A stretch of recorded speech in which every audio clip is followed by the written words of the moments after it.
Australia should become a republic by the year 2001. If we are to become a republic, then the people themselves should directly choose the president. We are all Australians. We share a continent. We share a past, a present and a future.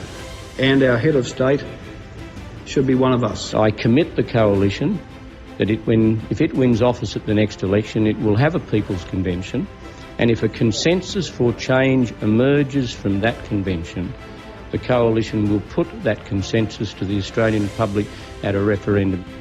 This is the vote.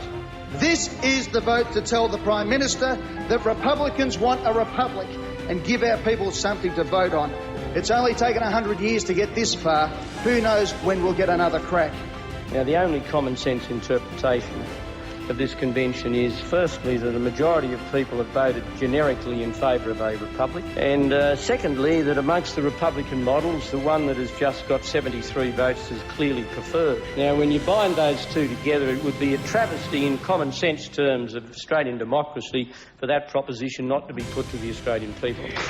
Most Prime Ministers in the past, if they haven't supported something, they haven't put it up. But I've recognised a desire on the part of the Australian people before the turn of the century to have a vote on this issue. And even though I'm personally against it, I put it up.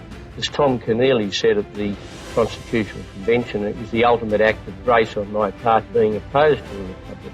We're Australian and we can make decisions on our own. We don't need to hold the hand of the Queen anymore. No, on both issues here.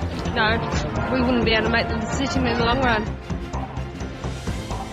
This was the best republic that the best brains of the Republican movement could come up with, and it could only get 45% support, and that is a credit to the healthy scepticism of the Australian people when faced with change for change's sake and a dud model republic.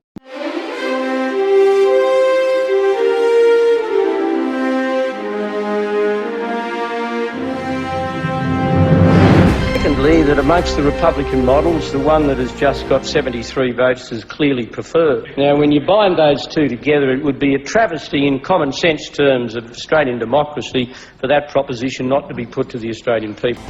This was the best republic that the best brains of the Republican movement could come up with, and it could only get 45% support, and that is a credit to the healthy scepticism of the Australian people when faced with change for change's sake and a dud model republic.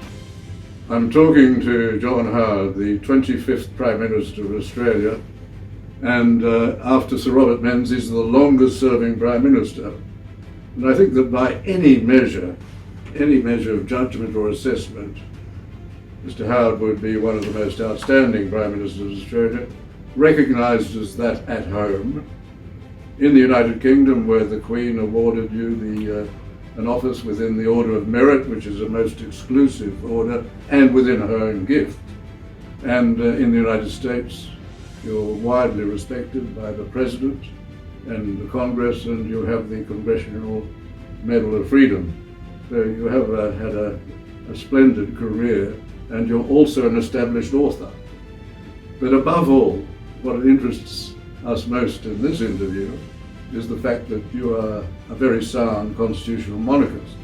I often said that all of the great Australian Prime Ministers have been constitutional monarchists. That of course depends on how you assess greatness. I think it's very clear when you go back, Curtin was, Chifley was, and certainly Sir Robert and you are, and Tony Abbott too.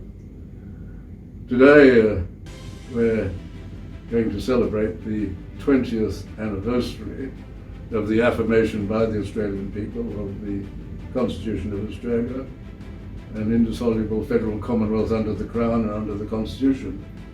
And Mr. Howard has agreed to answer some questions concerning that process, particularly.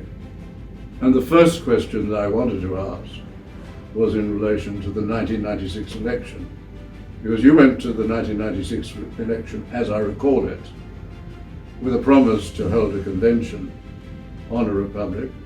And I'm wondering whether and to what extent that was because Paul Keating seemed to have, it was generally believed, created a wedge, that is a division among the Liberal Party in relation to the question of a republic. I went to that election with a commitment, and in doing that, I was carrying on the policy that had been laid down by Alexander Downer, which I fully supported during the time that he was leader.